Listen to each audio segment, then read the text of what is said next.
Tu connais forcément l'expression « il faut souffrir pour être belle ». Et s'il y a bien une star hollywoodienne qui peut en témoigner, c'est Rita Hayworth. Privée de manger, dents arrachées, douleurs, emprise, tu vas voir que devenir Rita Hayworth a été une véritable torture. Si tu n'es pas très calé sur le cinéma, Rita Hayworth c'est une des icônes glamour du Old Hollywood, le sex symbole des années 1940 et 50, révélé par le film Gilda, et qui a également servi de modèle pour le personnage de Jessica Rabbit.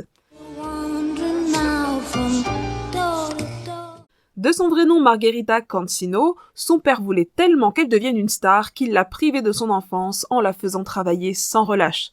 À peine adolescente, elle se produisait sur scène sous les traits d'une femme pour accompagner son père dans ses numéros de danse de couple. Ce père, alcoolique, violent et tyrannique, la traînait dans tous les bureaux d'Hollywood dans l'espoir de lui faire décrocher un contrat de cinéma. Un climat hyper malsain qui s'est même transformé en inceste que Margherita a fui à 19 ans en se mariant à un homme d'affaires de 20 ans de plus qu'elle.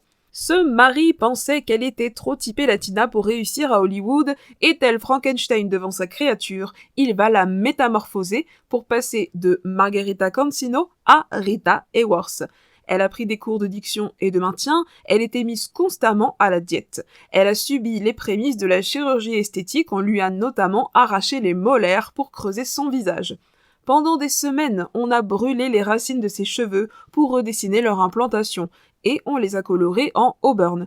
Et tout ça dans les années 1930, donc je vous laisse imaginer les faibles méthodes d'anesthésie et l'énorme souffrance engendrée par ces séances de torture. Surnommée la déesse de l'amour, c'est paradoxalement pour ses qualités de danseuse latine qu'elle connaîtra ses plus gros succès. Et pendant toute sa carrière, elle sera sous la coupe d'un producteur abusif qui pensait qu'elle lui appartenait et voulait absolument la mettre dans son lit. Il ne cessera donc de l'espionner et de l'humilier. Côté cœur, ça n'a pas été la joie, 5 mariages, tous échoués. Avec des producteurs qui la voyaient comme une marchandise, le réalisateur Orson Welles qui, comme cadeau de divorce, lui a teint les cheveux et les a coupés devant une horde de journalistes pour tuer le sex symbole, et même un prince qui va engager une guerre pour la garde de leur fille. La pauvre Rita va souffrir toute sa vie de l'image sulfureuse de ses personnages, elle qui était plutôt une grande timide, et dira même au sujet de ses déceptions amoureuses « Les hommes s'endorment avec Gilda et se réveillent avec moi ».